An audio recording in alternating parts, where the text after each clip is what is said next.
Bam. We're live. Legend. Who's a legend? Sam Briggs is a legend. I love when I catch a live. K-Star. She'll be the first ever 40-year-old female to podium in the games. Man, oh man. That would be amazing. I wonder if there's anyone who doesn't like Sam Briggs. Like, I mean, there were people who didn't like Jesus, or people who didn't like Bob Marley, or people who didn't like Bruce Lee, right? I mean, these are all good people. There's got to be someone who doesn't like Sam Briggs. Probably, but it'd be curious, maybe just because they're not as good as her or something. Jealousy. Anything's possible this day and age. You know what? You could pretty much say anything you wanted about this podcast and it wouldn't hurt my feelings. Like, you could be like, hey, you guys don't make sense. Hey, you're stupid. Hey, the audio's bad. Hey, your guests are horrible. Just anything. And I just really wouldn't take offense, except one thing. And someone finally said it. And it cut right to my soul. They said, oh my God, please, the first 4 minutes of this podcast are horrible. Can you just cut it out and start with the meat and potatoes? Basically, I'm paraphrasing. And that's like been my problem with like any podcast I listen to. If I'm listening to them and it's just like commercials or nonsense or small talk in the first 4 minutes, I want to blow my brains out.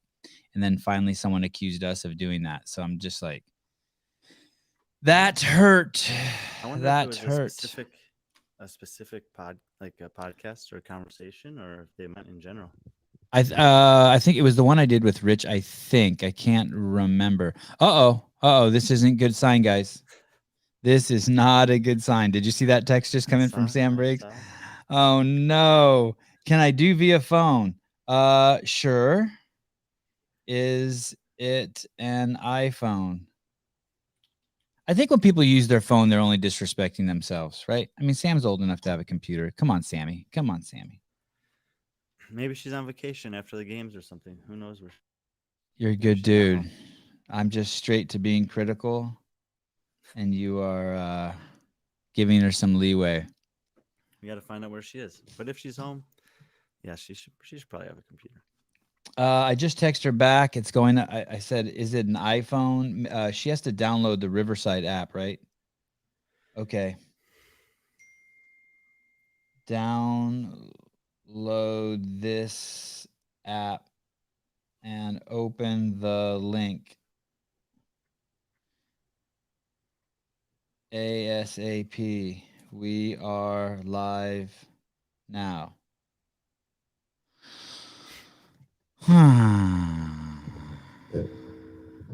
What do you guys want to talk about? You guys want to talk about vaccines? You guys want to talk about critical race theory? Is that why you guys came to this show? Is that why you're here? Or did you come to listen and hear about the great Sam Briggs? Because we have some dead time to fill now. Damn. The one good thing, though, I want you guys to know is we actually did start on time today. Iris John's daughter, podcast foreplay is the best warm-up. Iris, was I supposed to return an email to you? That name looks very familiar. Brian needs to turn up his mic. Great pick quality, but too quiet to hear compared to Sevan. What if I turn mine down? I don't know if he can turn his mic up.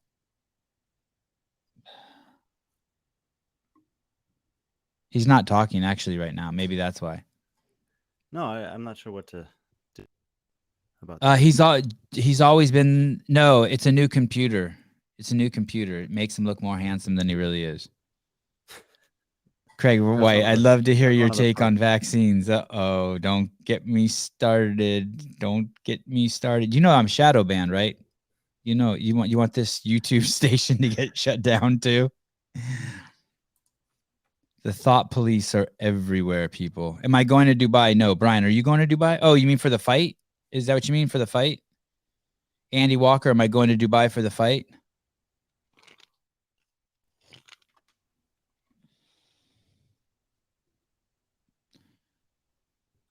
Don't turn your mic down. Talk about the athletes getting invited. Oh, look, there she is, guys. We can see her before you can because you're on a 30-second delay. There she is.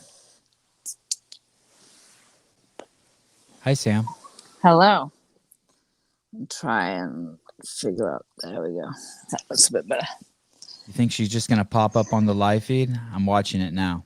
I wonder what. Oh, there she is. There she is. Sam, Hi.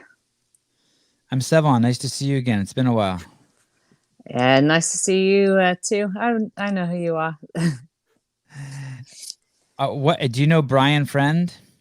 I do. Yes, I have moments that stick in my mind about both of you. Oh. Maybe we should just leave it at that. Please tell me about the moments that stick in your mind about Brian. 2018 DFC saying that I was too old to win it. I think we should just left it at that. Coming in hot. Hey, my glass is just fogged up a little bit, and there's some like sweat and shit on there. Oh man. I'm glad I have this beard, so you can't see me blushing right now. Sam, what country are you in right now? America. I'm in Ohio. And is that home for you? Yeah, we bought a house last year, just during lockdown. Got a little bit bored during lockdown, so I bought a house. And who's we? Me and Nicole. Okay, and I see her, boy, my memory is so foggy because as I was going through your Instagram, like the first 10 photos I saw of her, I didn't recognize her. And then as I went deeper and deeper, I'm like, oh, I know her. She was a games athlete. Yeah, she was individual 2014 and 15, and then was at the games 2019 on the Central Beast team. Man, sports. What have you done for me lately? Sports. That year, right? That 2019 year, they competed at strength and depth, and they had a I don't think they won the first event, but I think they won the next 6 events or something. And that was the first and maybe only time that I met Nicole. But they were incredibly nice. Their whole team was like very happy to have a conversation and hang out. Very cool people. Yeah. They had a cool dynamic, and they put a lot of effort into training together. And I think that showed. Obviously, they made it through all the cuts in 2019, and were in that final. So Does she watch what against you since you didn't make all the cuts? Different. Different, yes. Sam, watch now. Every time you say something, Brian's going to say something positive to try to dig himself out of the hole. You mentioned Nicole's team, and he's already like talking about how great that team is. Before we go, there's something I want to get off my chest real quick here. Your book, did you choose the person who read the book? So that was just circumstances, because as they were recording the Audible book, lockdown happened. So the only way we could get somebody to read it was somebody who had a recording studio in their home, and so we were pretty limited on like who we could get to read it. So the feedback that I've had of people say that it sounds like a professor from Hogwarts. I'm like, well, that surely, well, surely that makes it more interesting. We've got a little bit of CrossFit meets Harry Potter. So Sam has a book. It's called Start Your Engine. I didn't realize your book was that new. For some reason, I thought it was older than that. No, it came out. So the hard book came out probably a couple of months before that, and then the Audible book got done kind of like April, May time last year, and the paperback version has actually only just come out now, which has like a bonus chapter kind of like catching up on what's happened since the book was like finished. And does the paperback version also, I heard it has a huge poster in the center, like the old Playboy magazines. Like you get a giant poster of Sam Briggs. You get to just like. That's actually a good idea. I should have. Thank you. I should have suggested that. Thank you. I think the person who reads your book is great. They obviously have an accent. I'm no linguist, but it sounds like a very strong English accent to me.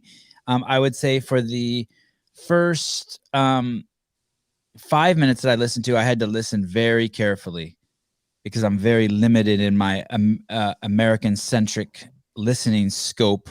So I'd listen very carefully to understand every word. But actually, it's great. And after listening for a couple hours, I actually start to forget that it's her, and I think it's you. Right. You know what I mean? Because she has an English accent. Did you choose someone specifically because they had an English accent? So they tried to pick somebody who was from kind of where I was from to get that authentic dialect. So maybe if you go back to early 2010, 2011 interviews, then maybe I've got a thicker accent. Over the time, I've developed to speak a little bit more slowly, kind of neutralize a lot of my words, because especially in the early days, a lot of people couldn't understand me as clearly. But obviously, 10 years down the line, it's become a lot easier. So you actually worked on that? Yeah, I mean, part of it became more natural, spending more time over here because I'll go places and if people don't understand me, I'll have to keep repeating myself and repeating myself. I mean, I still get it now when I go somewhere and I get asked my name and they ask me to spell it. I'm like, SAM. I'm like, it couldn't get any easier. Those are my initials, actually. Sam. Sevan Adam Matosyan. Sam. Yeah, when you have a name like Sevan, you're used to people saying, huh, what? But I guess, yes, Sam should be pretty... I'm like, that's fairly easy. Yeah, I can't recall ever... you do have a strong accent, but I can't recall ever being able to understand what you're saying. I did listen to the podcast that you did with Julie Fouché. And it was kind of funny because Dave, CrossFit Games started a podcast, right? No, I didn't. Okay. Well, they did last week. Yep. And one of the things Dave said that was so special about that podcast that they were starting is that it wasn't going to be personality driven. Right. And I was like, well, I just listened to the Julie Fouché podcast and that fucking thing is definitely not personality driven, but that's a different subject. That was supposed to be funny. Okay, sorry.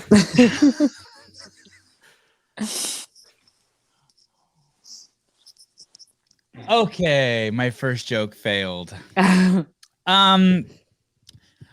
Before I got distracted by your book, you're in Ohio. You bought a home with Nicole. Yep. Why Ohio?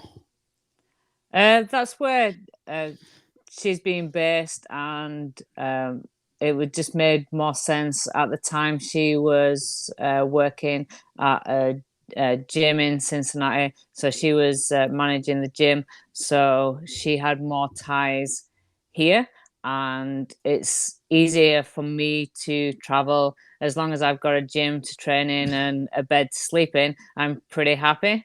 So it was a lot easier for me to come here than for her to uproot and come to the UK. Was that an option? We talked about a few different things because obviously from the end of 2015 until the end of 2019, I was struggling to get my green card. So that was a long process. So we had a long distance relationship for all that time. So there was talks that if things didn't happen, then obviously Nicole would have had to come to the UK. But in the end, I got my green card and we started looking for houses and we ended up finding the right house here. Couldn't you guys, sorry, I know this is going to be pretty presumptuous on my part, but couldn't you guys have just gotten married and that would just be that? We did, and it was just kind of unfortunate timings of everything because Trump came in just as all my application was being processed. So he put a ban on all immigration. So nothing was done for all that time. And then obviously when they resumed looking at immigration papers and stuff, there was such a big backlog that everything that took so long to process. Even if you were married? Yeah, like it didn't matter. It was just the whole process to get anything done. Wow. Okay. And then do you think she was really considering moving to the UK, or that was just being nice? Oh, well, maybe we could live in the UK or the United States. And then she just bites the inside of her cheeks. Maybe she was just being nice because she finds it really hard to understand a lot of the people as well. Like I said, I've softened my accent. When she would come to Manchester, it would take her a while before she could understand what everybody was saying. You were what inspired you to write the book? Did someone talk you into it, or was it something you wanted to share? Yeah, I thought about it a few times, but I never really knew how to like start the process. And then it was somebody who actually approached me, and they did it as a ghostwriter would interview me, and then he put together like the meat of the book. So the hardest part for me was after that, it was more editing it and making sure that everything was in the right order, the way I'd said things had been interpreted correctly, and just like little things like that. So that was kind of the hardest part. Yeah, I haven't finished the book. I had actually forgotten until a few days ago that you had actually written a book. As I was digging around, I'm like, oh yeah. And then I went to go buy it on in the Apple Tunes bookstore, and I realized I must have already bought it. That's how shitty my memory is. You know, when you see a book and you're like, oh, I'm going to read that. And so you buy it, and then next thing you know, you're not reading it. It sounds like you had a great upbringing. It sounds like life, you've had at least to the portions of the book that I've read, you had a mom that loved you. You had a very supportive family, a supportive brother, and that you've always kind of been this grounded person who you are.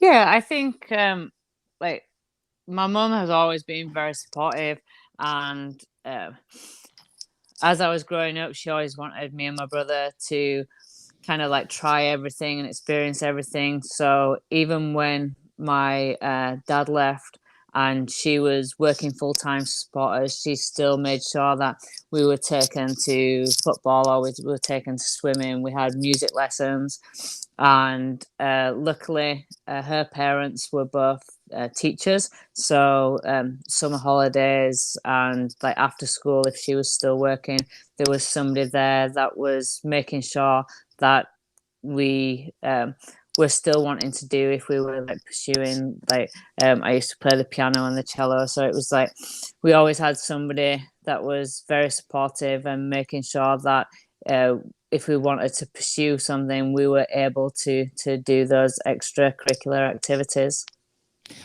Was your dad, I in the book it says, oh, then my mom remarried, but I don't ever remember reading in the book about your parents getting a divorce. Was that before you were old enough to remember, or? Yeah, no, I was 11-ish when they separated. So I kept in touch with my dad and still saw my dad for probably another year, another 2 years, until I was kind of at the age to realize he would try and play my mum offers and stuff, and my mum was busting her ass off to like provide everything for me and my brother. So I was kind of like, you know what? I don't need you in my life to feel whole. Like my mum's doing everything she can to ensure that our lives are just as good as anybody with both their parents in there. So I kind of made that decision that it was more toxic with him being in it than it was without him.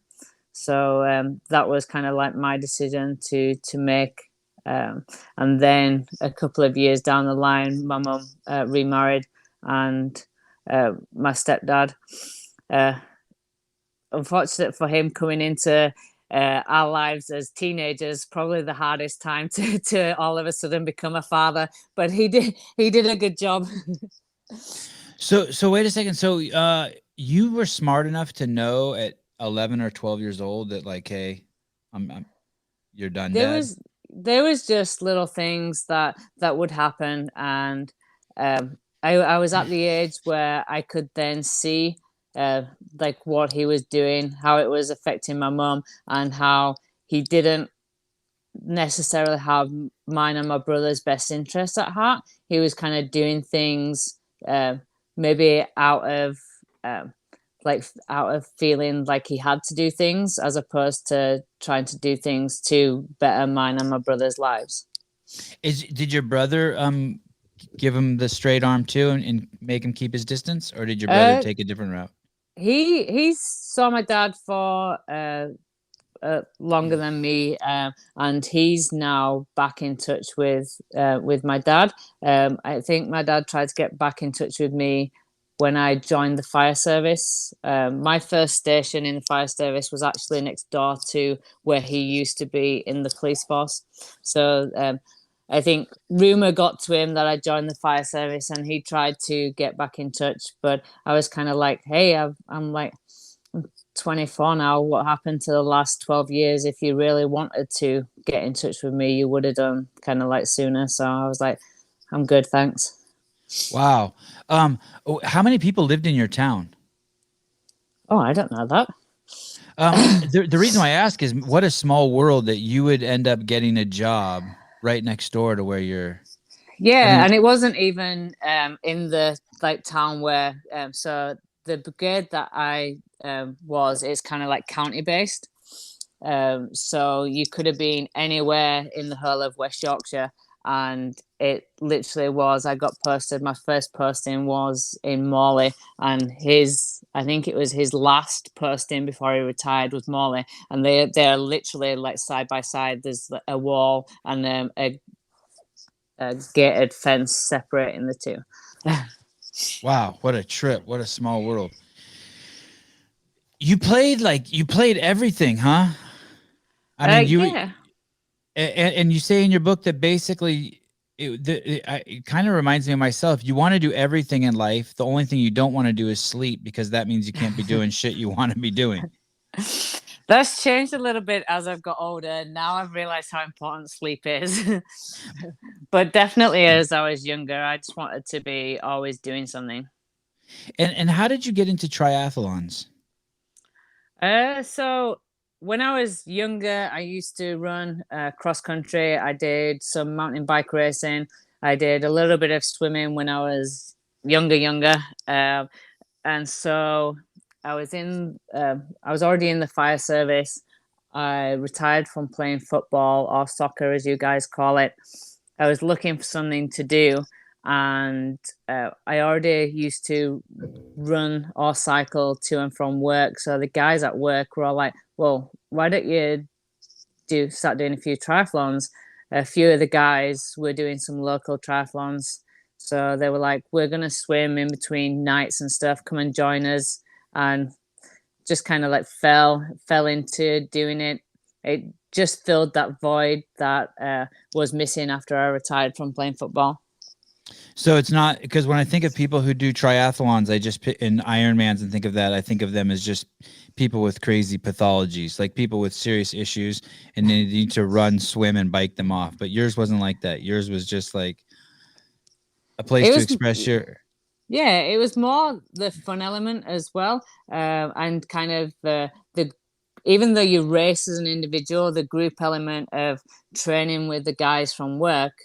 So in between the night shifts, we'd either go mountain biking or we'd go out on the road bike, we'd go swimming. So it was kind of like a group training thing with the guys that I spent half of my life with at the time, because we do 2 days, 2 nights, 4 off. So you spend a lot of time with your shift. So it was kind of nice to do something outside of work with them. And you were a fire chief. So I think it's what you guys call captain. A captain, fire captain. And so and how long were you a firefighter? 10 years. Wow. And why did you stop? Was it because of CrossFit? Yeah, I won the CrossFit Games, so it was I was having too much fun to go back to the fire service. I kind of took a sabbatical in 2013 to concentrate on training, and obviously that paid off, and I won the games. Congratulations! Thank you. It's pretty amazing. Did you surprise yourself that you won it? So 2011, I came fourth. So coming that close to the podium, it was kind of clear that I had the potential to podium. It wasn't like we knew that I could win. The aim was to train to podium. It was never kind of said that we're going to the games to win. It was like we're going to the games to podium. And it was 2 years in the making because I got injured in 2012. So that's why I made the decision in 2012. If I was fit enough to compete in 2013, I would do it properly. And obviously at the time, there wasn't as much money in sponsorship and stuff like that. So I started saving, worked extra shifts for the fire service, and we'd already opened up our affiliate in Manchester, so started running some training camps and training seminars just to financially be in a situation that I worked my last night shift the night before the Open started, so got my first taste of being a professional athlete through the 2013 season. Talking there and you say we, who's the we? Oh, it was like a joint decision between my coaches and myself. It's never an individual that gets onto the podium. It's always everybody around them. And back in 2011, you already had a coaching team with you? Yeah, it wasn't probably as high tech or as developed as what coaching teams are nowadays, but I had a main coach that programmed all my CrossFit stuff, and then I worked with a guy called James Jousey, who at the time programmed. He was at the time like a movement specialist, so he would program me stuff to try and address any like imbalances or weaknesses and stuff. So he worked very closely with my coach, who was Carl Stedman at the time. No way. And then full circle. Yeah. And then full circle, I'm still with James Jousey, but he's actually my full-time coach now. He takes care of everything, not just the movement side of things. Did you? Oh shit! I'm having flashbacks of when you came onto the scene now, Sam. Yeah. Now, as soon as you mentioned Carl's name, I remember. You came on the scene, and it was a huge explosion with you. You were doing incredible shit, but there was some. What was your first year at the games? 2010. There was like some sort of deadlift event or some event, and I remember talking to you afterwards because basically you were a U, right? I think that might have even been at regionals in 2011 when we were in Bolton, and it was the deadlift high box jump workout, and me and Annie were going back and forth in the lead, and Annie was obviously perfect technique deadlift, and I had a traditional strongman deadlift, I like to think. Wow, I forgot all about that. That was crazy. Holy cow, I remember that. That was out in that field, right? And like the Italians were smoking cigarettes. It was it was the Wild West back then, right? Yeah, outdoor regionals, and then it rained when we had Amanda, so we were all doing ring muscle ups in the rain. Yeah, that was amazing. And I think Miko was there that year. That was a crazy year. Yeah, I remember. Boy, you really cleaned up your form since then, huh? I wonder if you'd be dead if you would have kept that up. I don't think I'd still. I don't know if I'd be dead, but I don't think I'd still be competing at this level. But when I started, and I said I had a memory of your birth, so my memory of you was from the 2011 regionals. And it was after doing the Amanda, and you said if I continue doing muscle ups like that, I'm gonna my biceps are gonna explode. Did you keep doing? Did your biceps explode? They didn't explode, and I definitely cleaned up my technique. Bearing in mind, I'd only been doing CrossFit for 2 years. Yeah. And I was like, I'd just come out at regionals and I'd won the Amanda workout after not being able to even finish the workout the previous year at the games. So I was all happy. And then you're like, keep doing muscle ups like that, you're going to tear your biceps. I was like, I just done really well at that workout. I don't remember where we were. We were somewhere and we were in a bus together, and it was me and you and 15 other people. I want to say it was Vegas, but I don't have no idea why we would have been in Vegas. But we had an open announcement in Vegas. Okay. And that was probably the closest, and I didn't spend a lot of time with you, but I just remember thinking, holy shit, Sam Briggs is the only one around here that's not an uptight fucking knucklehead. Just everyone was so uptight in the bus, and it was like, and you were having a blast, and I was like, God, Sam Briggs is fun. The rest of these people need to fucking take a page from her book. And then as the years went on throughout the games, I noticed that about you just relatively to everyone, and it's interesting that was your firehouse mostly men? Yeah, I was the only female in every station. I was the only female on my recruits, and then every posting that I had, I was only ever the only female there. Yeah, that's interesting because I've said this before, and I don't mean it to sound sexist. I just mean it to sound like an observation. But at the CrossFit Games, it seems like the women are more uptight. And it seems like that there's less banter or jovialness, or it just seems more uptight. And there are, of course, exceptions to that. And that's definitely you. And I've spoken about that just forever. And I wonder if that's because you've had more time hanging out with men or what. And it's not always like that. I wouldn't say it's a perfect science like that, but you just seem to not let the stress of the CrossFit Games affect you as much as the other women. The women get really, really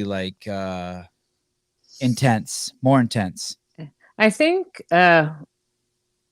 it's probably just experience of being able to relax and perform under such stressful situations. So whether that's something that was always innate in me, which made me a good firefighter, or if it's something that was developed in me throughout my career as a firefighter, I don't know. But I think it must carry over into the CrossFit world, because as stressful as it is competing, it's still not life and death. It's not, no one's going to be killed if I do something wrong.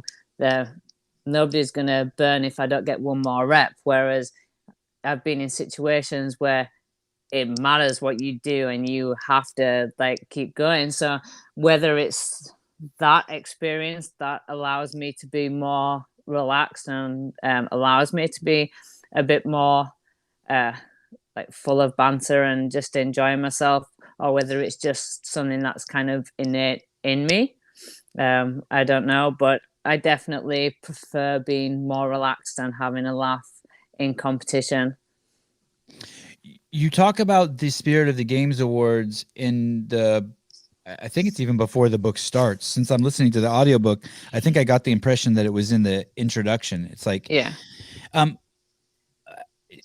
Was it really that special to get the Spirit of the Games Awards? Was it better than winning the CrossFit Games? I think they're different. I have certain things that kind of stand out in my mind through the CrossFit career. Obviously, the first highlight is making it to the first games, doing the first workout under the stadium lights. That was when I fell in love with CrossFit, the sport. I was already in love with the CrossFit training methodology, but doing the first workout was when I like fell in love with the sport and was like, this is what I want to do. The next like kind of highlight is they obviously winning the 2013 games. Is it worth taking the time off from the fire service and doing that? And then another thing to kind of like stand out in my mind was actually that year in DFC, after all the changes in CrossFit, like coming out and being the first athlete to qualify for the CrossFit Games under the new like structure. It was something that even I didn't think was possible. I was going up against like Sarah and Jamie, and it was like, there's no way that I can go out and beat them. So then to like top that year off of like qualifying and kind of the disappointment of not making the cut to finish the games, there was kind of like a light at the end of that with getting the spirit of the games, kind of like everything that I'm doing, all the hard work that I'm doing to still compete at the games and to be kind of the best role model that I can be to new competitors coming in, new people starting CrossFit. It was kind of like confirmation that I'm doing something right, that people have noticed me and kind of like think that I'm doing something good, more than just my performance, but actually being encompassing the spirit of the games. Well, I have something. Thank you, Sebastian. Sebastian says he's the #1 fan and has given us $10. That should cover my dog's dog food today. Thank you. I have something. Boy, I don't know how you're going to take this. The spirit of the games doesn't mean shit. You know why? Because if it meant shit, they would have given you the award every single year. And I've been saying that since the first day you came around. I saw you take people's vests off as they crossed the finish line in the stadium in Carson while people were fucking acting like they were dying. And some people may have been dying. Annie Thorsdottir, Cara Sanders. There were people who were crossing that finish line who could not get their vest off. They were basically screaming in agony. And you were there taking people's vests off while other people were like running for cover, like that, like for shade because they were being fired upon. Do you remember that? Yeah, that was the 2015 Murph. And 2015 Murph or 2015 Mess?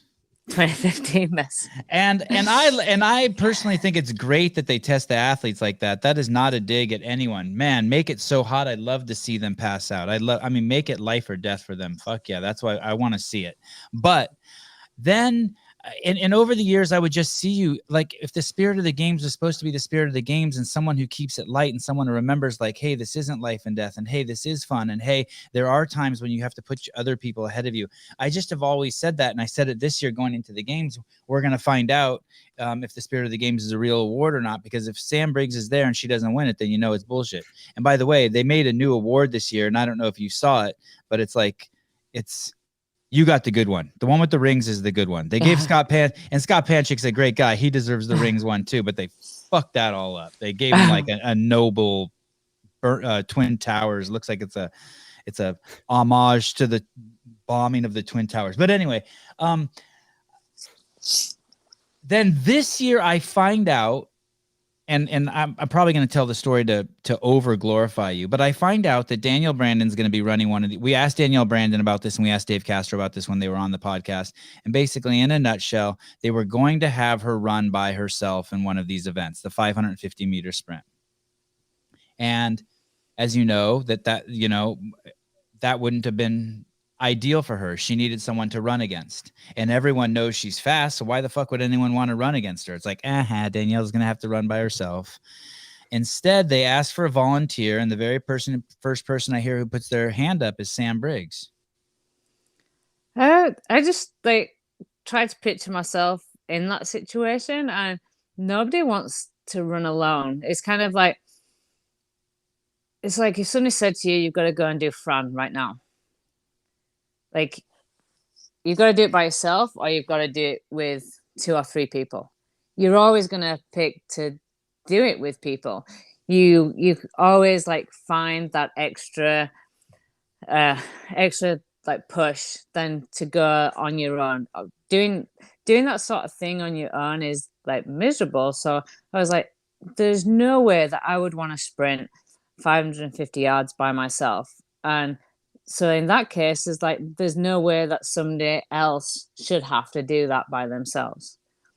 It's like it was an unfortunate situation for them all with Bethany and Carrie, and like Danielle shouldn't be punished. It's already, the things were already against her this games, with having to be kept away from everybody else, having to have her own lane, mask up before the event's masked down. It's like she's already been like kind of like, I don't know, is already at a disadvantage to everybody else. One of the most like fun parts, especially for me, about the games is you get to see other athletes that you've competed against. You get to like say hi to people. You get to make the memories backstage, not just the memories like on the competition field. And so she's already, all her memories of being off field are going to be by herself, masked up. So I'm like, there's no way that if we're allowed to run with her, that I wouldn't volunteer to do that. I like how you said masked up and then masked down. Masked up is when you walk up and then like, Danielle, put your mask back on, mask back down.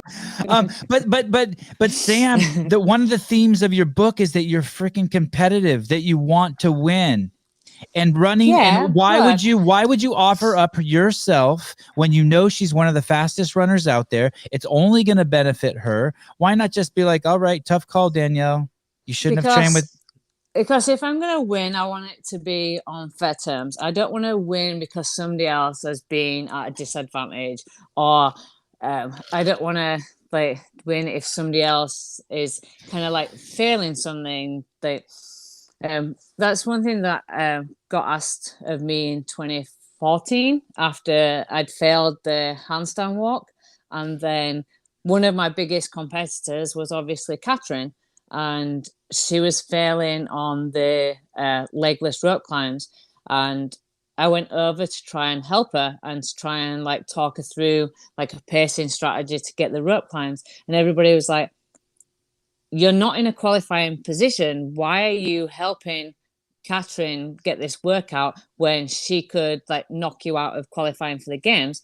It's like, if I qualify for the games, I want it to be because I've done everything I can to get to the games, not because somebody else failed a rope climb. I'm like, I want to be there because I deserve to be there. Everybody else has been on their A game and I've beaten them. Spirit of the game, Sam Briggs, 2010, 2011, 2012, 2013. What year didn't you go to the games? 2014? I didn't go 2012 and 2014.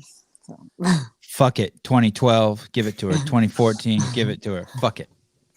I'm serious. I mean, it's crazy. And you're very, very complimentary of Nicole Carroll when she read off your Spirit of the Games award at the games. And I don't want to like, I know she's integral in picking the Spirit of the Games award, and I don't want it to be a dig at her. I've bashed the Spirit of the Games award so many times, and it's really not a dig at her. And you talk about how, I'll say something extremely nice about Nicole that's very honest right now too. You talk about how articulate and succinct she is in her presentation, and one of the greatest speakers. If you've never had a chance, and probably most of you haven't, to hear Nicole Carroll speak in front of a large crowd, especially the trainers at the Trainer Summit, the CrossFit training team, she is one of the most amazing speakers and probably has done more for fitness than most people alive. I remember one time she was on this list, like 100 most influential women in health and fitness. And like, she was like 79. I was like, you fucking idiot. She should be number like 3 of men and women together. I mean, she is remarkable. But I've watched you at the games for so many years, and you are in a league of your own. And, I think you accidentally proved that just in the few stories you just told just now. Oh, thank you very much. Thank your mom or your dad or whoever. I'm just making the observation. You are who you are. So you're, how did, there's so many topics we have open. How did so are you and Nicole married? So you and Nicole are married now? Yeah. But she doesn't compete. So she after 2019, she was going to try and make it back as an individual for 2020. Did all the training, but unfortunately the sanctionals that she was meant to compete in were later on in the season, so they were all cancelled. So after Please don't use that word. Canceled. It makes my skin crawl. Thank you. Go on. Postponed. Yeah, thank you. So gyms were closed, everything like that, and kind of that was her financial like way of supporting herself was managing the gym. So just had kind of like a decision to make, and she had 2 major back surgeries. That's why she didn't compete between 2015 and 2019. And so made the decision after pushing that hard that maybe try something else. And she did during COVID, she did her real estate exams and became a licensed real estate agent, and has been doing that for the last year. Holy shit. So has taken her competitiveness into the realms of the home buying market. Has she sold a house yet? She has sold houses. She's sold houses, helped people buy houses. They've done some property flips.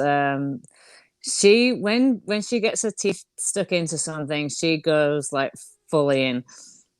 That's awesome. Is it fun watching? Are you stoked for her? I'm stoked when things go right. There are some very stressful situations, but for the most of it, she's killing it. And actually, after a year off doing any CrossFit training, during our build up for the games, Emma McQuaid and Adrian Mundwalder were staying with us and training. She got the itch to start training again, so she's actually doing CrossFit again. How old is she? She is 34. Oh my goodness. She's a child. She is a baby. She's a child. I found CrossFit at 34. Holy cow. She's a child. I think that's the story. I remember when the lockdowns first started, it was an opportunity. If there was something you wanted to do and you didn't think you had time to do it, you could, now you have that time. You could reinvent yourself. And unfortunately, a lot of people got lazy during that time. So it's nice to hear of someone who took that opportunity to move themselves forward. Far from being lazy. As she was studying, she was also working for a landscaping company, so that she was getting money like coming in. She kind of looked and saw what jobs were still working through the lockdown, and it was like you either worked in a supermarket or you did landscaping. So she's like, right, okay, I'm not going to have time to train. So if I'm doing physical manual labor, that's my training. And then on an evening, she was revising and studying for her exams.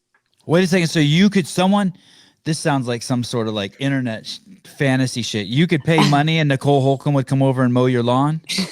Yeah. She'd be wearing like her CrossFit gear.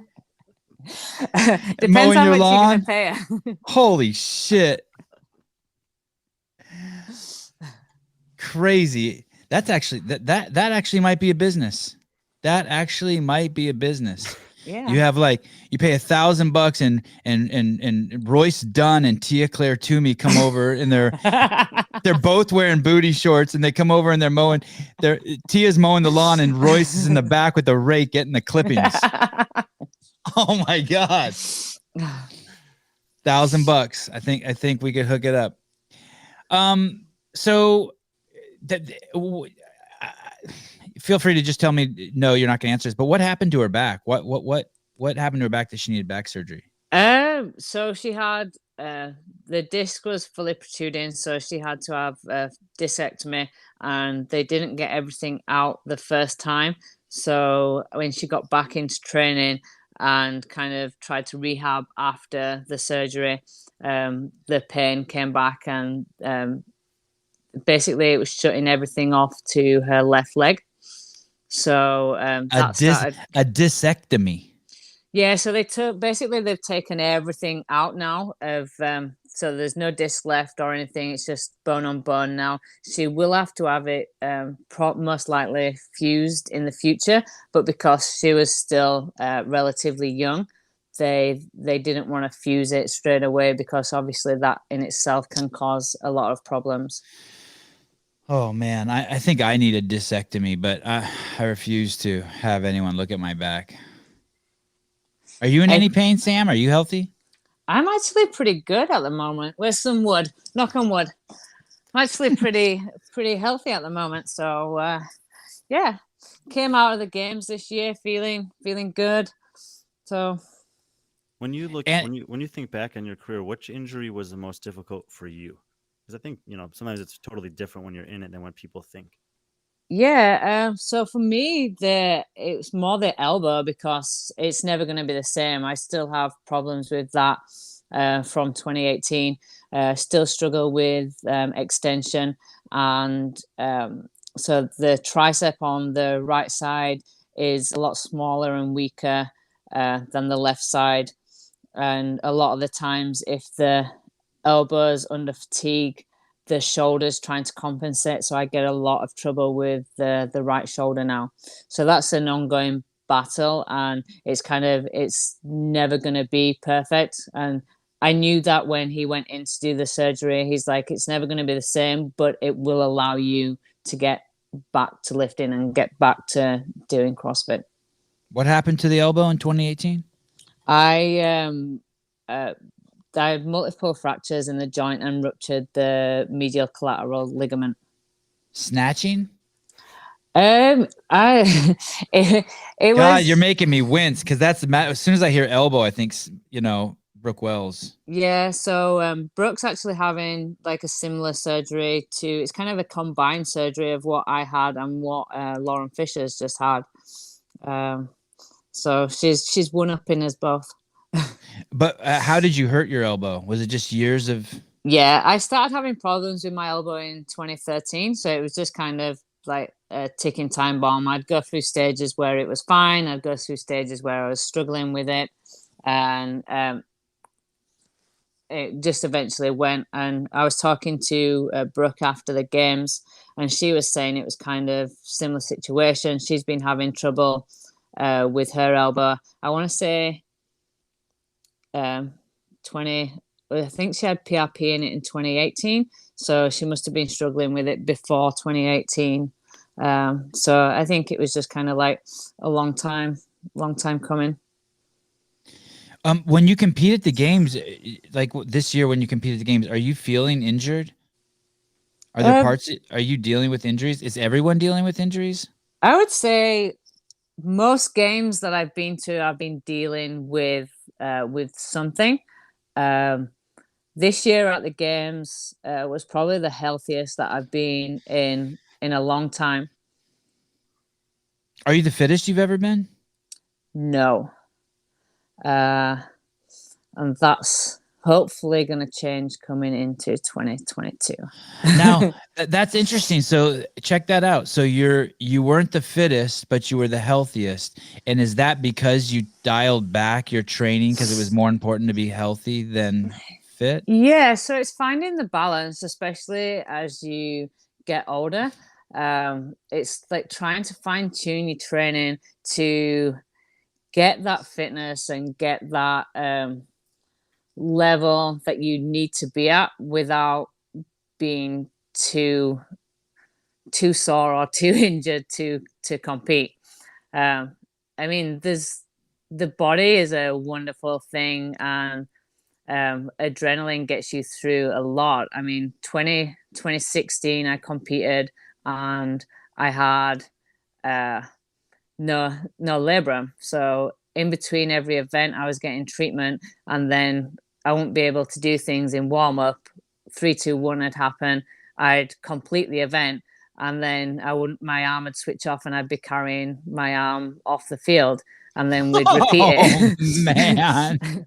And then we'd repeat it. We'd have treatment. We'd get it like going. I'd like then get through, and then that's why after the games in 2016, I had to like go and have shoulder surgery. I had like my bicep tendon, he said, was just hanging on, and I like completely removed the labrum. You have stated that you're going to compete next year, right? You're going to try one more. Yeah, I'm like going all in for one more year. We'll see what happens.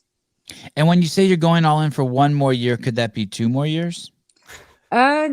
So after next year, the focus won't be on competing as an individual anymore. The focus, I'll still be doing CrossFit because I love CrossFit, but I want to do some other things. I want to spend some time with Nicole without like being stressed that I'm not getting my training done. I would like to do a little bit more traveling. I've been doing a few different like charity events. The end of last year, I did the 100K challenge to raise money for cancer. So I want to try and do kind of a few more things like that, so I can still use my fitness, but trying to benefit more than just myself.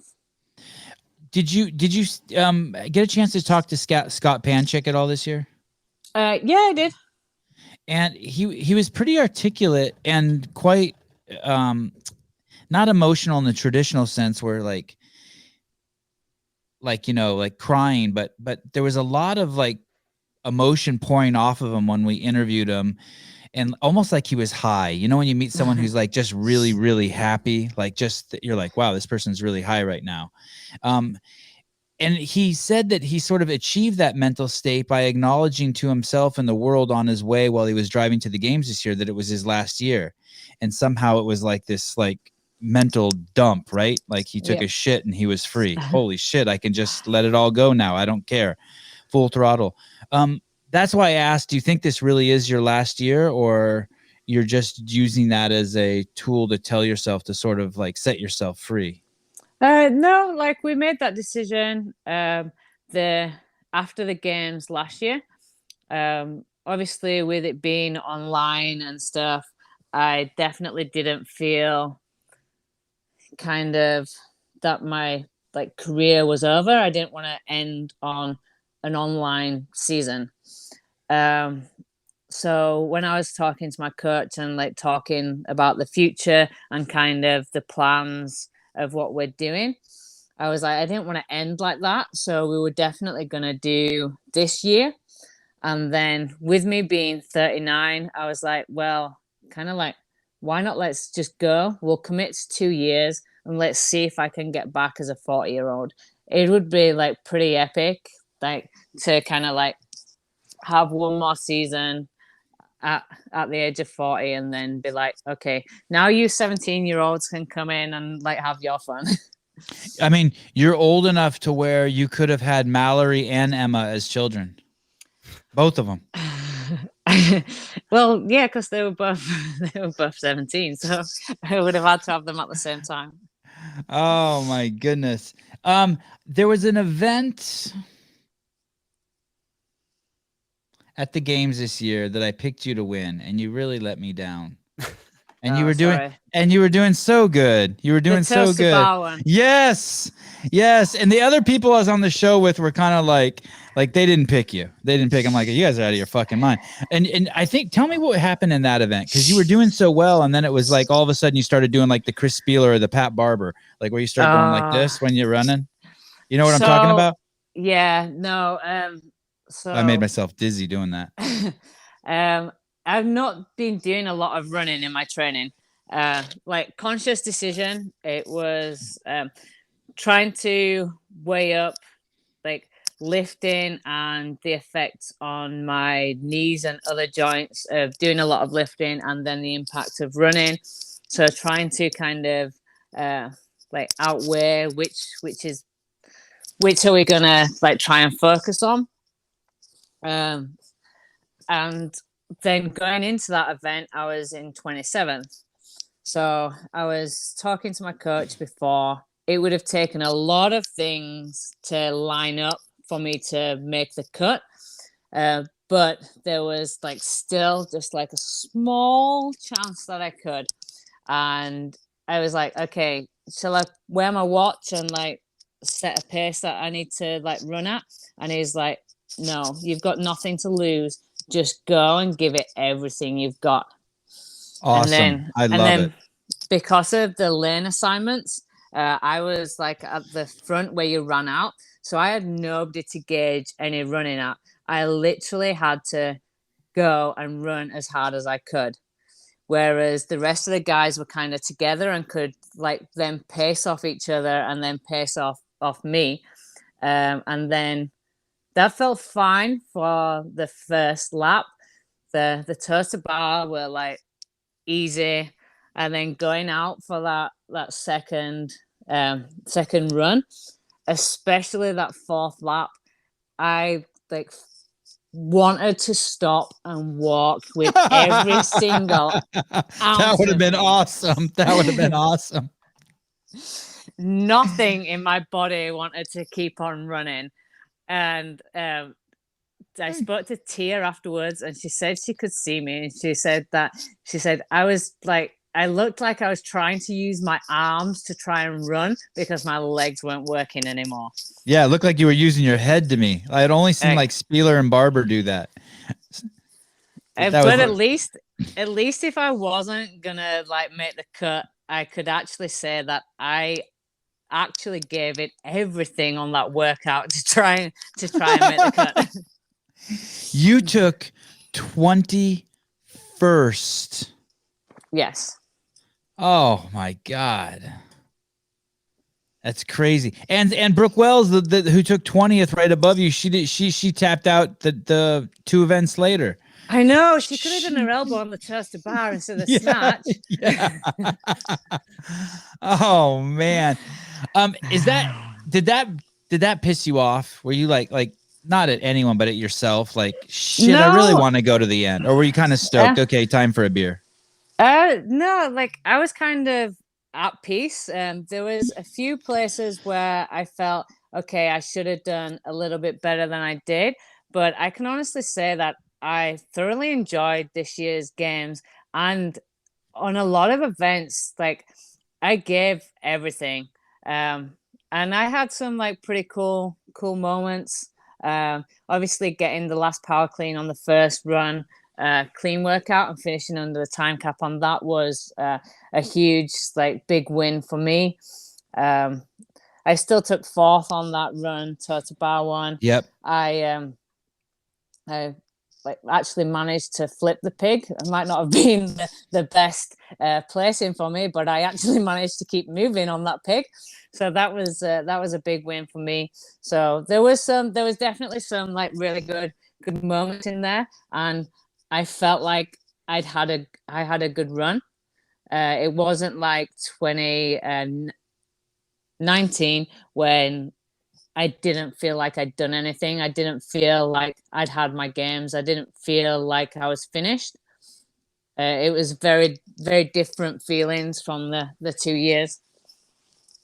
That was the year where just like all sorts of people like Vellner and Fikowski and all those people, like everyone just was like, okay, you're done. Well, I actually wanted to ask you about that, because you've obviously been around for 10 years experiencing the games, and there's been a variety of different situations where there have been cuts, not been cuts, been cuts early on, cuts later on. It seemed to me, and I of course want to get your perspective, that this like they wanted to have cuts, but all the athletes still had a fair amount of opportunity in events before that happened. Yeah, I felt like this year was a lot better, and I think that a lot of the athletes felt like they'd at least had a good run at things before any cuts. Brian Butch Carpenter says your mic is low. I don't know what to say about your audio anymore. You sound great to me. Sam sounds great. I like, except whenever she hits her hand on the cable. Sorry. Other than that, no, whatever. Fuck it. I do want to point out one thing that she said there, because I think it might have been lost. Oh, please. Yes. But she was talking about the pig workout, and the athletes that we've spoken to about the pig workout before have had the opposite experience of Sam, where it was the muscle ups that were the problem for them. And Sam's out in the world at muscle ups. and people have been asking a question. But actually, I started struggling on the muscle ups, and I think that's because I'm not as explosive as some athletes, so I couldn't just kind of like pop it up and jerk it. I was very much kind of like in this pressing position. So by the time I was on the last 12 ring muscle ups, my triceps had gone. So like I was fine doing the kip to get into the bottom of the dip. I was struggling to dip towards the end of the muscle ups. And that's like, I think perfect for people to hear that, because the question people have been asking was the workout only a muscle up workout? And here we see that it really depends on the athlete. And for some people, that pig was heavy and was a problem. Oh, definitely. And the sled. The sled was heavy too. Someone says here, first athlete ever to answer the question, are you the fittest you ever been, question with a no. And that is really true. I've asked that question probably, I don't know, 1,000 times, and no one's ever said no. And, probably half of them are lying. So someone said refreshing. But on the other hand, she did say that she's the healthiest she's been. And it's kind of refreshing also to hear that that's the trade-off, right? Like, hey, at least I'm not training sore. Do you like Ohio? Yeah. Like, if you could live anywhere in the United States, like, why did you choose Ohio? Why not? Why didn't you guys choose? I know we kind of touched on this, but why not choose somewhere where there's an ocean? So, I mean, like Florida, the Gulf. So I lived in Miami for 6 months in 2015. And is that crazy?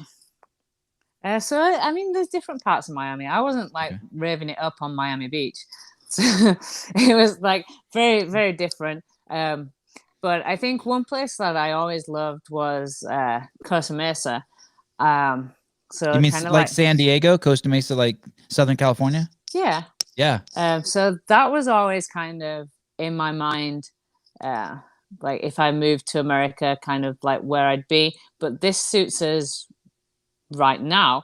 It's not to say that we'll live here forever. Like at the moment, Nicole's working with a great team here. Like I've found a great gym where I'm training. So things like suit us for the moment. That's not to say that 5-10 years down the line, we wouldn't want to move somewhere that's a little bit warmer, maybe has the ocean, something like that.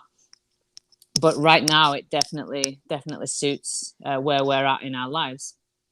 What's the most unbroken number of push-ups you've ever done?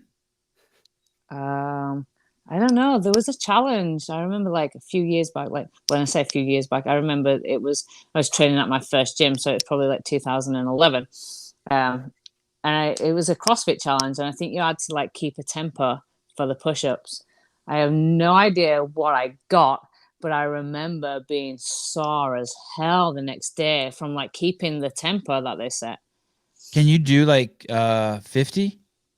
I don't know. Like I said, from my elbow, my triceps not as strong as what it used to be. So maybe if I lean over to my left side, I might be able to get close to 50.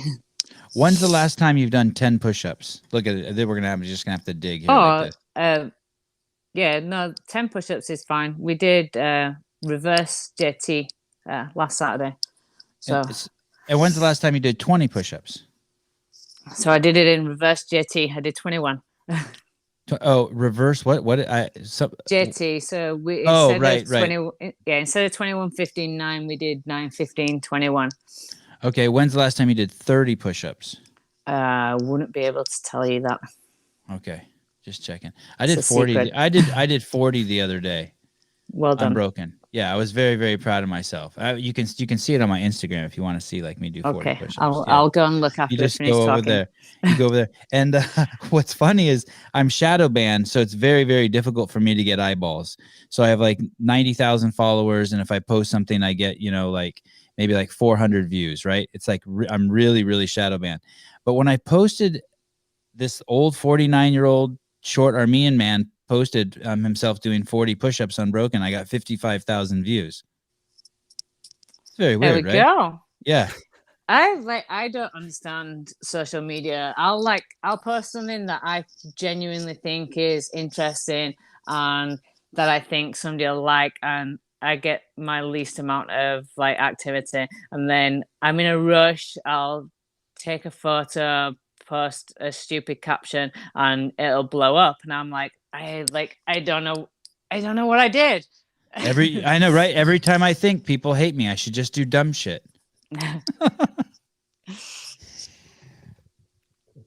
Sam, go ahead. I'm curious of your Brian. Perspective on Kristen Holte's retirement and her career overall. If of any athlete that's competed with her over the years, you're about as both as an athlete and maybe a friend or. Yeah, I've spoken to her about her like choice to retire and stuff. I think it's always going to be hard for any athlete, but I think she just got to that moment in her life where she's had a serious boyfriend for a couple of years now, so it's kind of like time to not be just thinking about how much time you have to commit to training and to be competing at the top level, and kind of like enjoy being with him, enjoy being with her family, and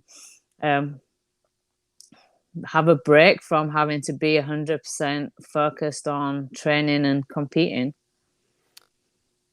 Fair to say that like someone like Kristen has been a part of your evolution in the sport? Like you're always competing against her, you're always trying to keep up with her, stay ahead of her. Oh yeah, definitely. And I got to know her quite well because we did two of the open announcements together, and we've done a couple of the different like a Reebok tour and one of the athlete gatherings and stuff, and obviously always been in the European regionals together. So I'll definitely like miss like seeing her on the competition, like seeing, although she has already said that this is her last year, so hopefully we'll still get to compete against her at the Rogue Invitational before she stops training full time as an athlete. Oh yeah, that this year there one more time. Yeah. Will you get invited to that, Sam? Do you know? I've been invited. I've accepted. I'm going.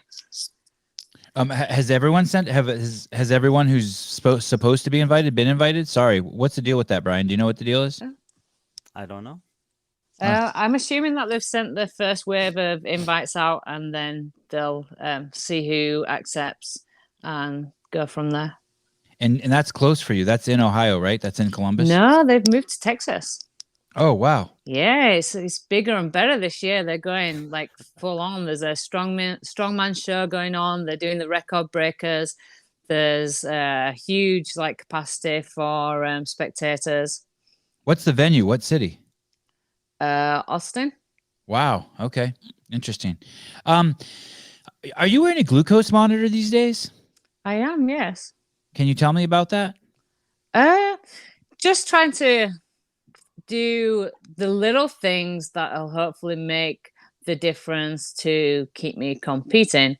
So if I can monitor my glucose levels and actually precision time my nutrition to allow me to train just that little bit harder, that little bit longer, then that can only benefit me in this competitive season. So for you, it's more about timing when to eat than to watch how much sugar you're consuming, because they've obviously become very popular these days because people are trying to lower their blood sugar levels, right? Yeah, but also about that because obviously different things will affect everybody slightly different. So it's taking note of what you're eating and like the effect that has on your body, so kind of the best things to eat before bed so your blood sugar is not going to rise and stuff through the night and keep you awake. What's the best thing to take on before you're doing a high intense workout. What to take on before you're doing more of a steady state workout. So it's just getting a greater insight into the effects that what you're consuming has on your body and then ultimately your performance.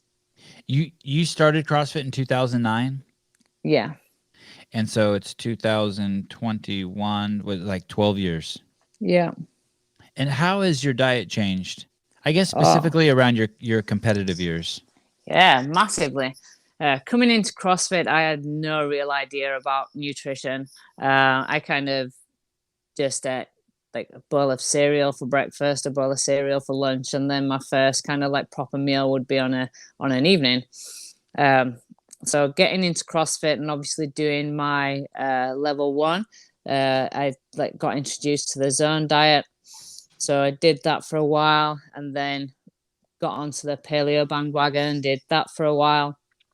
I've been vegan for probably 18 months, and then slowly reintroduced meat back in.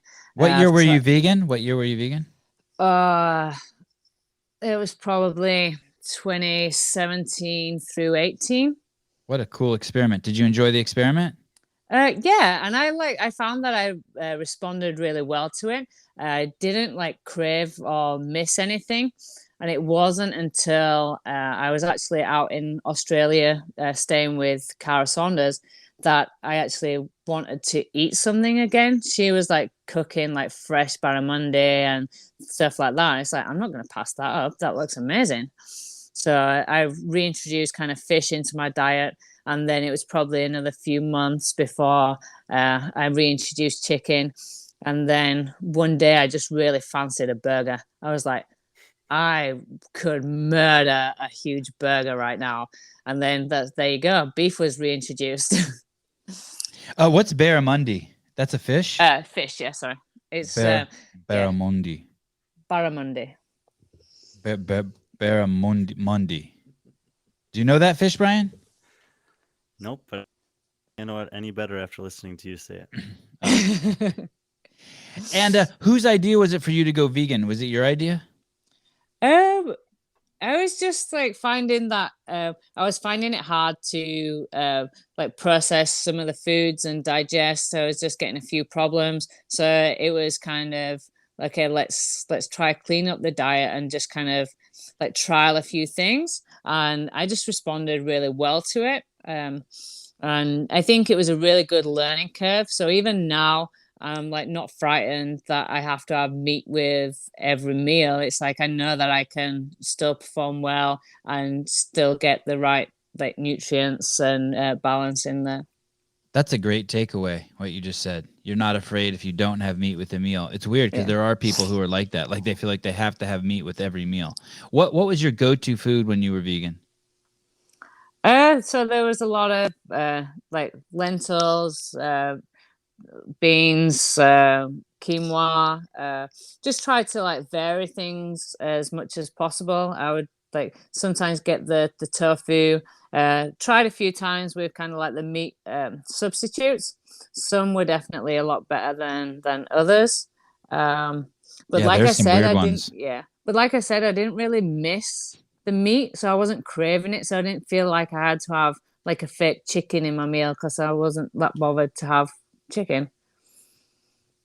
And then now basically what you're saying, if I'm hearing this right, you're 39 years old and you just want to maximize every bit of recovery and training time you can. Yeah, just trying to like I said, like go all in on this last year. So why not try and maximize everything that I kind of have like open to me? Have you, at your disposal, in the process of trying to do that, reached out to or taken a look at any of athletes who are trying to do similar things, like in particular Roger Federer or Tom Brady come to mind as they're like at the end of their careers trying to get as much out of it as possible? Or are you kind of just doing what seems right for you? I never really thought about it. I'm just kind of like doing me. I don't know if they'd respond to me. I could try. It'd be quite interesting to have a conversation else like that. You should tell them that just like they're in the top 5 of their professional sport time, so are you. Yeah. Why? Thank you. You're gonna make me blush. Tell them if you're gonna reach out to Tom Brady and Federer, make sure you tell them Brian sent you. That'll probably okay. just to get that extra. Yeah. Hey, Brian Friend. I think Roger Federer and I actually have the same birthday, so he should respond. There we go. Okay, I'll mention that. Sam, tell me about the Spartan thing. I didn't watch the event. I've seen the preview all over the place where basically you competed to be the fittest woman on earth via the Spartan event. What was that? How do you get involved in something like that? Were you scared? Were you like, hey, I already compete in the fittest on earth? Like, what are you talking about, Joe? I think it was obviously 2019. The cuts. I didn't really feel like I'd had my games. We did a half Ironman on the Sunday to feel like I'd earned my off season. I had a week of downtime. Wait a second. So Sunday of the games when the athletes were competing, you're like, fuck you, I got cut. I'm going to do a half Ironman. And she wasn't. Yeah, there was a half Ironman. It was like 20 minutes away from the venue. So we on the Saturday, we managed to get find some bikes, get a last minute entry. And yeah, we went and did the half Ironman on the Sunday. Wow. I think there's some coverage of it because didn't Heber come out there? It was Rory McCann. Oh, it was Rory? Okay. How did you do? He was, I think I actually came third. I think I did. Wow. I did okay. I didn't win it for sure, but it was definitely fueled on a little bit of anger of being cut from the games. I was hurting on the run. I blistered my feet. And so half of the run that my feet were blistered was definitely like, it was more anger that like kept me running. Who else did it? Did any of the other games athletes do it? Yeah, Sarah did it. Emma McQuaid did it. And then there's another one, Carmen Bosman did like a team of it as well. She did the bike part, and Sarah's coach did the swim, and my coach did the run. Crazy. You guys are crazy. Okay, sorry. So 2019, the Spartan thing. Yeah, and so I had a week of downtime, and then got approached if I'd be interested in doing this Spartan, like, well, I can't even remember what they called it, like the Spartan Games or something. They said it would be multiple events, 4-day competition. I was like, okay, like, let's do it. This could be my games. This could be kind of like pushing myself and feeling accomplished and finished, which I didn't feel at the games in 2019. I'm like, this could be that for me. And how'd it go? It went well. It was definitely more engineered for endurance athletes. And when I say endurance athletes, everybody was like, oh, well, you're going to be good because you're the engine. I'm like, yeah, I'm the engine in the CrossFit terms, not in the ultra marathon terms. Yeah, like so I haven't watched it yet. Maybe I should watch it. But some of the people that they showed who were entering it looked like you could carry like 4 of them on your back and run 5 miles. I mean, there looked like some people in there who had no business being in a fittest competition.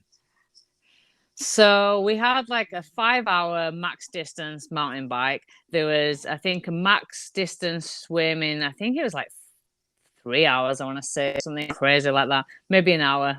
Just my memory is going 3 hours. But there was a 6-hour max distance mountain run, and that was the most miserable I have ever been in my life. That was bad.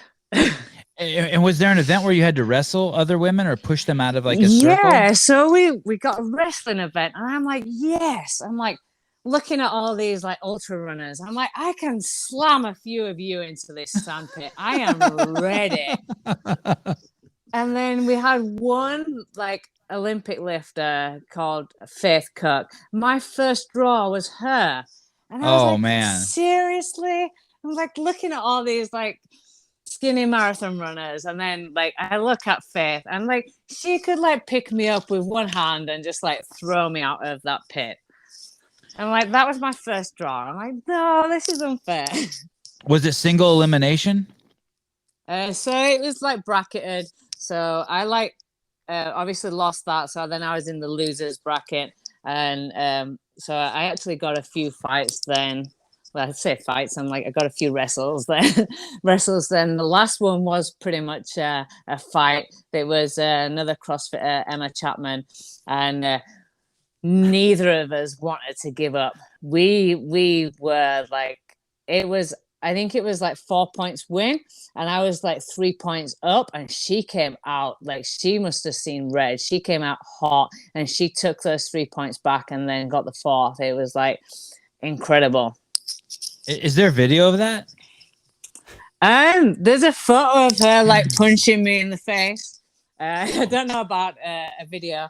I think I got her a good one as well, so she'll definitely tell us the story. I think we definitely gave as good as we got. And she was on Nicole's team in 2019 games, right? She was, yeah. She's a feisty one. Oh, so I know what happened. She was probably wanted to marry Nicole, and Sam got Nicole, so she's like, "Oh, I'm gonna fuck Sam up now and give her a straight arm to the face." No. She's got a husband. She's happily married too, so that's all good. That's all show. Husbands are just for show. Husbands are just for show. And then how did you place in that event? I came fourth. And did it scratch that itch, or just make things worse? Oh no, we were definitely like, I had no more desire to do any sort of fitness after that. Yeah, I remember the next day. There was me and Connell. We'd driven back, so we were staying in a barn on like cots. We were like sleeping. It was like being on a school camp. So like at the CrossFit Games, when you can go back to your nice hotel and have some privacy and have a nice bath, we had outdoor showers, like porta showers, and we were staying in like a dorm on cots. It was like survival of the fittest, not just the fittest games. So we'd driven back to Vermont on the last night, and I went to go see Danny Haran's gyms out there. So I went to see her the next day, and she was doing some training. She was like, "Oh, if you want to go on a bike or do something." I'm like, "No, I am not doing any fitness. I'll sit and have a coffee with you. I'll have some food. I'll like chat." I'm like, "I am not doing any exercise of any sort." It's Leslie Smith says, ask her about doing the Spartan challenge. Will she do it again? What do you mean ask? What do you mean, Leslie? That's what we're talking about, is the Spartan challenge, aren't we? This thing is called the Spartan challenge, right? It was different to a Spartan race. So part of the Spartan Games, you did the Spartan races. And while I was doing the 6-hour run, I was like, never, ever, ever, ever again. A couple of weeks after the games, if they invited me back this year, I probably would go. Oh, so you've forgotten how bad it is and you'd go back. Yeah, it's like, maybe it was fun. Maybe I enjoyed it. Are they going to do it again? Did they do it again? I have no idea. Okay. I don't know. It was kind of, I want to say November. It'll be November time because the games was October. So yeah. And Spartan Races, that's Joe DeSana's event, right? Is that the guy's gentleman's name? So we were staying at his ranch in his barn. Okay, that's cool. I think I met him in 2019 at the CrossFit Games.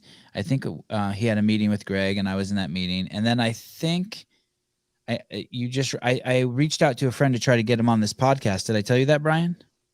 I don't think and someone sent an email connecting us, and it's one of those emails that, like, do you do this, Sam? You get an email and you put mark as unread because it deserves your undivided attention later. And then forget about it you forget months. about it. Yeah. Yeah. Text should have that too. You can't, once you read a text, you can't mark it as unread, right? I don't know. I've not tried. Exist. Yeah. But it's also that. a bad feature because like then you forget about it. And I have like emails the same that I'm like, I'll go back to that, and then I forget. Oh my God, I really like this person. I'm going to mark this as unread, and tonight I'm going to give them 40 minutes of my undivided attention. And instead they think you hate them because you know. 5 months later, you're like, I'm really, really sorry. And they're like, yeah, that old excuse. Sam, so your performance as an athlete has basically been a viable source of income? You haven't had to have a job in 10 years. 2013 was when I stopped working for the fire service. I'm still a part owner of, we have 2 affiliates in Manchester. But other than that, but those cost you money. I'm talking about things that make you money. Yeah. So pretty much full-time athlete. Do a few kind of like training camps and stuff to supplement that, but other than that, it's just competing and being me. And when you say training camps, that meaning people can train with you? Yeah. So I don't do the like train with which idea. I'll actually like coach them and like try and pass on like things that I've found have helped me to get to a competitive level. Right. So the train with Rich, you work out next to him, and then you get to drink a cup of his sweat, and that's the end of the weekend. With you actually talk to them and say, yeah. So I say tend some to stuff like, "Hey, don't deadlift like that. You'll end up like me." I had a pretty good deadlift. Weight wise, even though the technique. Yes, your weight was incredible. The best. Incredible. Yes, incredible. I agree. The weight was incredible. But yeah, no, I try and so I would normally go in before coaching, and then in the hour lunch break, I would normally like train again, so that the time that I was spending with the people, I'd be like trying to actually like coach them and lead them through stuff. Could they stay and watch you train? A lot of them did, yeah. Because it's kind of cool for them that like especially like the camps that I've done and stuff, I've been over in Europe, so not everybody can get out to the games and watch. So if somebody's at the opportunity and they're on a camp to kind of like watch me do a workout and stuff, I would always as well offer for them to do the workout with me. And I think in the whole time I've only had maybe like 3 or 4 actually accept and do the workout with me. Pussies. You tried to get on a rugby team I have this whole list of things. I know we're never going to get through any of them, or through all of them, but there was a rugby team you tried to get on. I think you called it in secondary school. I don't know what that is, but it was an all boys rugby team. Yeah. It's like high school. And they said, "Sam, sorry, you can't, you have to have a penis to be on this team." And you're like, "What? That's bullshit. I just want to play. There's penises have nothing to do with this game. This game's about I went rugby." To boys brigade as a kid because like my mom tried to get me to go to Brownies and my brother went to boys brigade, and like the Brownies just sit around and play with dolls. I want to go like to boys brigade, and so I kicked up a fuss and I had to go to boys brigade with my brother. Oh, and you went. Yeah, I did. Oh, that's awesome. Did you ever beat anyone up for your brother? Like someone picked on your brother and you beat him up? I think not that I recall of. I used to try and beat my brother up, which kind of worked for a while until he grew to 6 foot odd and I stopped at 5'7". Yeah. My sister did both. She could beat me up on occasion, and then she would beat up the person who tried to beat me up too. And then, so what I'm curious is when you tried to, you said that when you were you worked your way up to becoming a fire captain. Yeah. That you were the only female in the ranks. Did you have any of that pushback there, or was that just after rugby that was done? It was like, yo, if you can do it, you can be it. I mean, not fully. There was obviously the fire service, especially when I joined, was very much a male dominated workforce. It has like improved, and there's a lot more females in the job now. I'd never say that I kind of got discriminated against, but there definitely was times, especially in some stations, where if it's an older station and the crew are a lot older, they may have never ever worked with a female. So I know when I went to my first posting, there was a lot of kind of skepticism, and I suppose it was more uncertainty of what it would be like to work with a woman. But I never went in trying to like change everything. I wanted to be kind of one of the guys in the sense that I didn't want them. You wanted to be one of the firefighters, not the female firefighter or not the male firefighter. You want to be one of the firefighters. I just wanted to be one of the gang. So I always made sure that I was able to pull my own weight. Nobody ever had to kind of like babysit me or anything. I was capable of doing everything. And I went those extra miles to make sure that I could prove myself as a worthy firefighter, so that if we were going into jobs, they weren't worried that they were going to have to look after me. They were happy that we had each other's backs. It was an even playing field. I'm guessing that there were teams you were on where not only were you not the weak link, but actually you were stronger, faster, and more capable than every single man on the team. Is that true? I definitely worked hard, especially like in my early career, to prove that I was like fitter and stronger than a lot of them. Yes. So humble. You always hear about men who like the cliche stories are always about men who like, or situations where like you're saying that you didn't necessarily experience, where there was a prejudice. And I think you couched it in a very humanistic way. Yeah. It's not so much prejudice or not wanting women around. It's just the uncertainty, right? They've never worked with a woman. They're freaking out a little bit. What I wonder also, on the other hand, were there guys that were like cheering you on, like who were like rooting for you because you were a woman? Like, fuck yeah, let's see. You know what I mean? Like kind of like how I feel about, like, kind of like how people feel about Josh Bridges or Chris Spiel or like the smaller, or Dan Bailey, smaller CrossFit athletes, where you're kind of like, yeah, I hope this little guy, or Corey Anderson, Cody Anderson. Sorry, Cody. Shit. Was there Bailey? I know. Just showing off and bit me in the ass. Dan Bailey just gets all the big bicep support. He's taken all my bicep love. Were there a lot of guys? Did you feel the opposite of that by any chance? That there were people cheering you on, like, get some, Sam, get some. I think it definitely like came from the more younger generation of the firefighters, because they'd obviously. A lot of them may have had females on their recruits course, or they may have done courses with other females, but also as well, they'll have done sports in school and stuff with other females. Some of the older generation may have even gone to segregated male and female schools. They'll have never played on a football team or rugby team with another female. So definitely like things changed just in the timeline of things. So the younger generation of firefighters already had that female influence kind of in their upbringing, so it wasn't so alien or so unusual for them. I would think nowadays, I don't know how it is in the UK, but you wouldn't give a shit whether someone's a man, woman, fucking dog, what they were, as long as they weren't a threat. Sorry, I have a piece of ice in my mouth. Yeah. As long as they weren't a threat to the rest of the team, because they were so fucking out of shape that they're a danger to everyone around them, which unfortunately most of our, careful, Sevi. Many of our firefighters and police officers are these days. They're basically a danger to themselves and everyone around them because they're so damn out of shape. And I don't blame them for it. I blame all of society for it, for lowering the goddamn bar so low.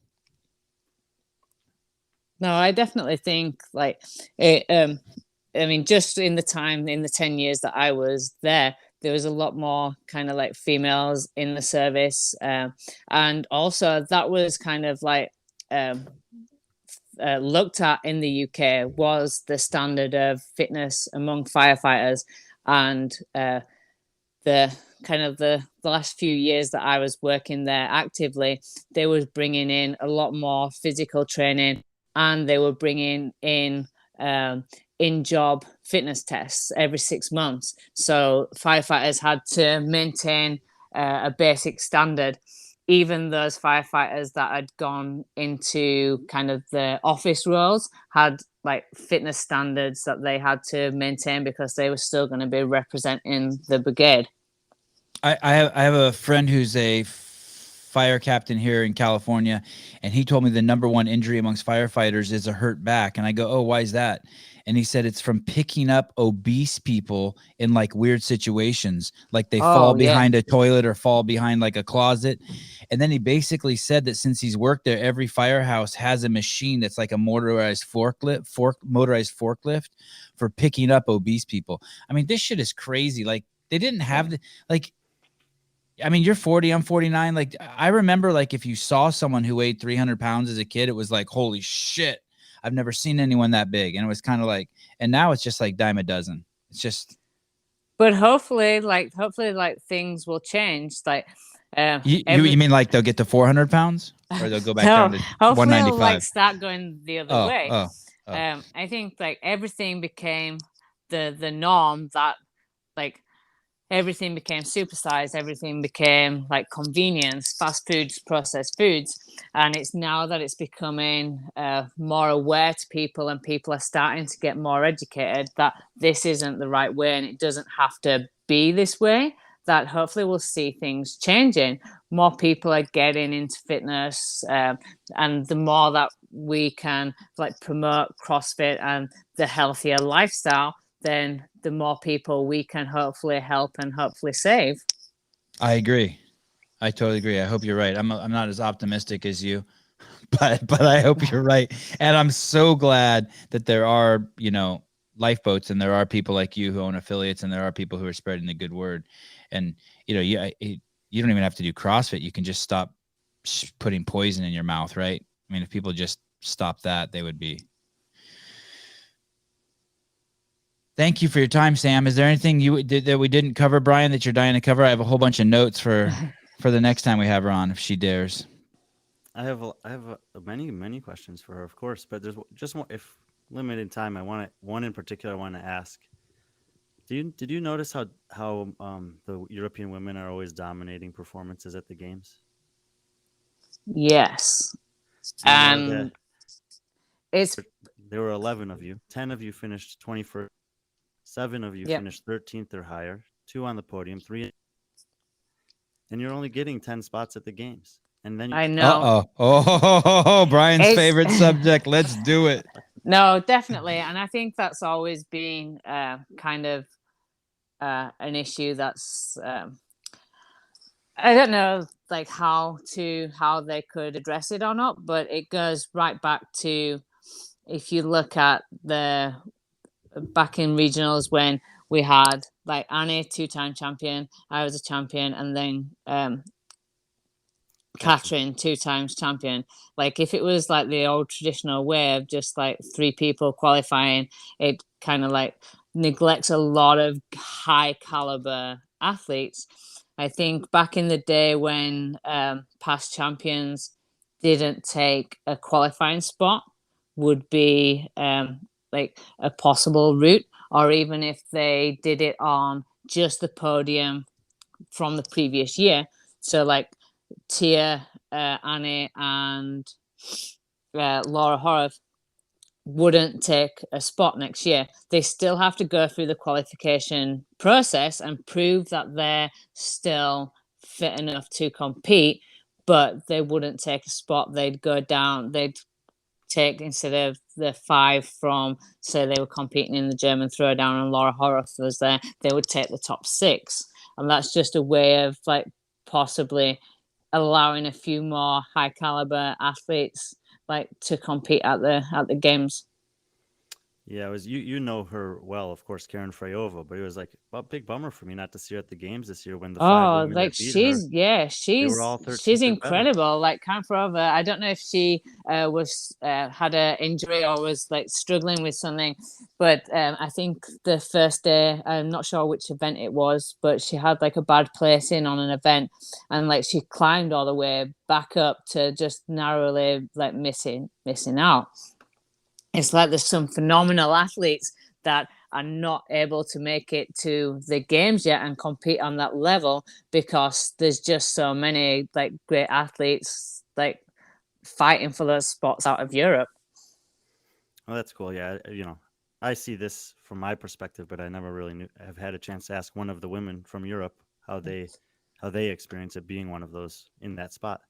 And if they still had the rule of past champions didn't take athletes to the games, then both me and Catherine would have been at the games in 2014. So Sam has thought about this.